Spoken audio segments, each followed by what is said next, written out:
Hey there, trail trekkers and tall tale seekers.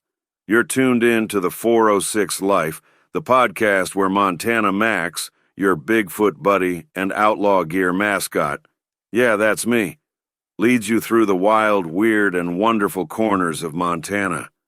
Each week we share stories, legends, and laughs from the last best place. So grab your boots and sense of adventure, because we're about to make some Montana-sized memories. This episode's powered by Outlaw Gear, where rebels get their style. Want to look legendary? Mosey over to I'mAnOutlaw.com and claim your outlaw status. Well, hey there, neighbor. You're listening to the 406 Life. That's right. The only Montana podcast narrated by a genuine, extra-large, coffee-loving Bigfoot. Name's Montana Max.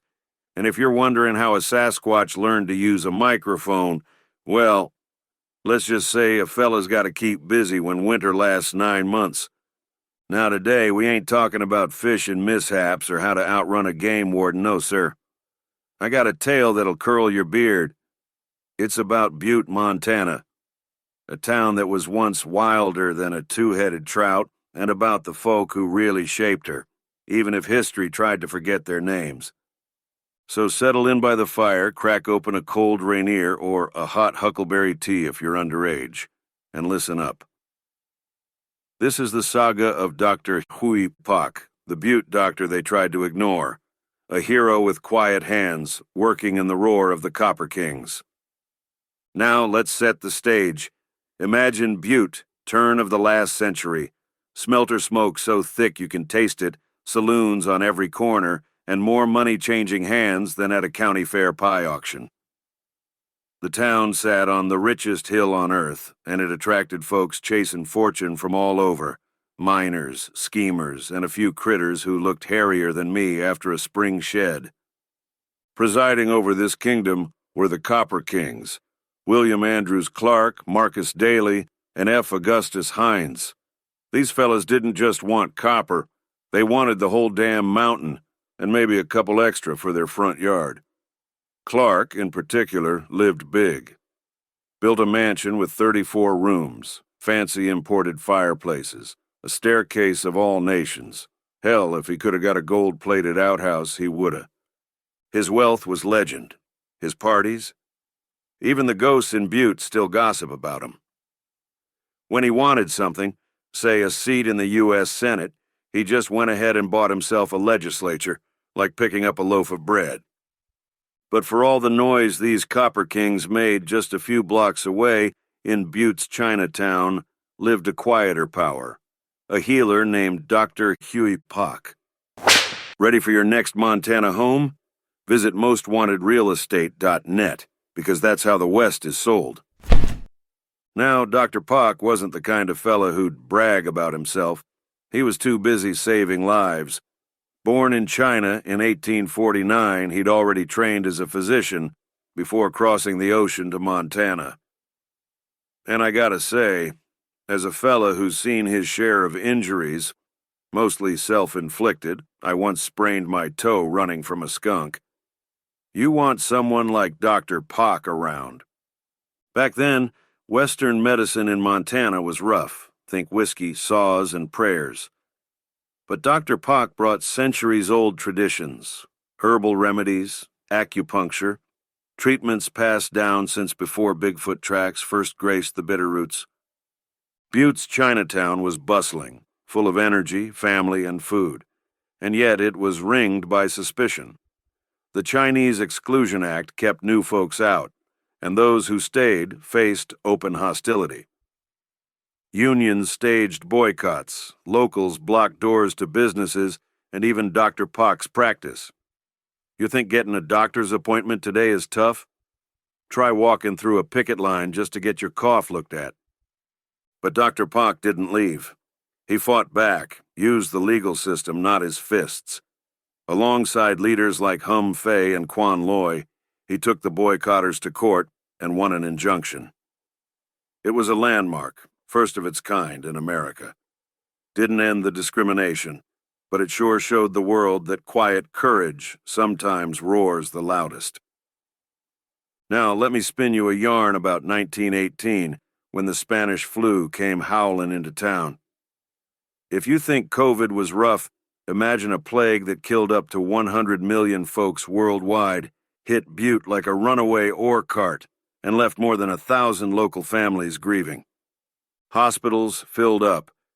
The ground froze early, so graves were dug shallow, if at all.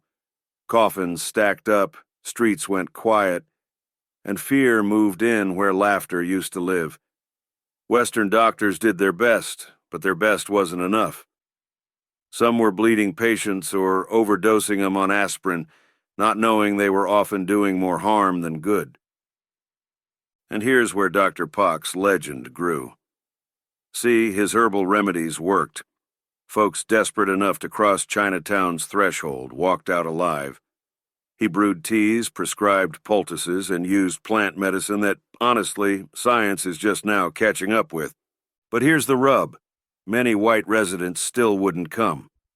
Prejudice is a stubborn weed. Some preferred to take their chances with the flu rather than step foot in a Chinese doctor's office. Now, as a bigfoot who's lost plenty of good hats to stubbornness, let me say, sometimes pride is deadlier than any virus. Here's a juicy slice for you. Even William Clark, Butte's richest rooster, couldn't save his own daughter from a medical crisis. She came down with an ulcer that stumped every doctor money could buy. So what did Clark do? Quietly sent for Dr. Pock. Word has it the doc whipped up a banana stalk poultice, a remedy older than the Continental Divide, and cured her right up. Did Clark stand up and thank Butte's Chinese community? Did he fight the boycotts? Not a chance. He just went back to his mansion, his amusements, and his headlines. The doc's work stayed a secret, a quiet miracle in a city that didn't want to admit it needed saving from a so-called outsider. Need shipping, shredding, prints, or a real street address?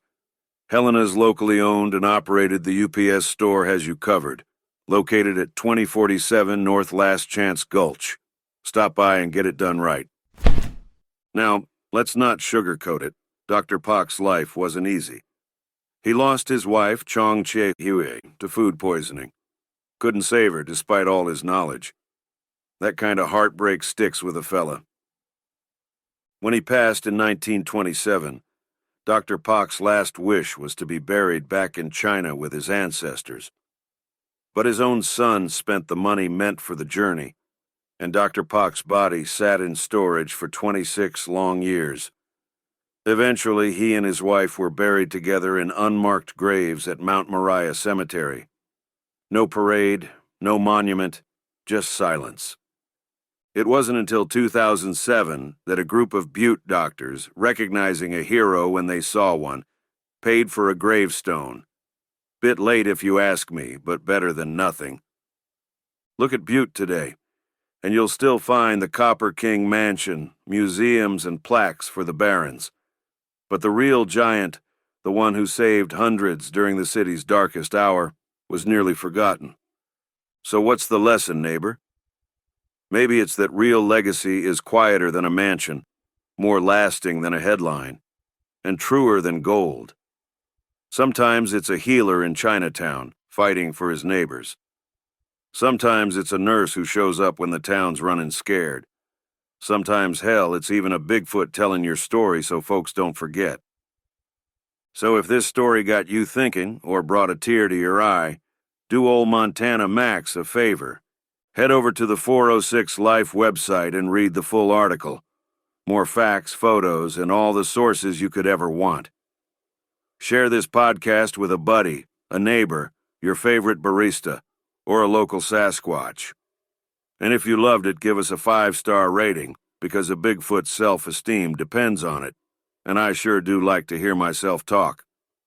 I'll be back next week, stomping through another Montana tale, maybe about the time I outran a Forest Service helicopter, or why you should never challenge a Livingston grandma to cribbage. But until then, this is Montana Max, over and out. Got a Montana story, business, or unsolved mystery you want on the show? Head to the406life.com and drop me a line. No smoke signals required.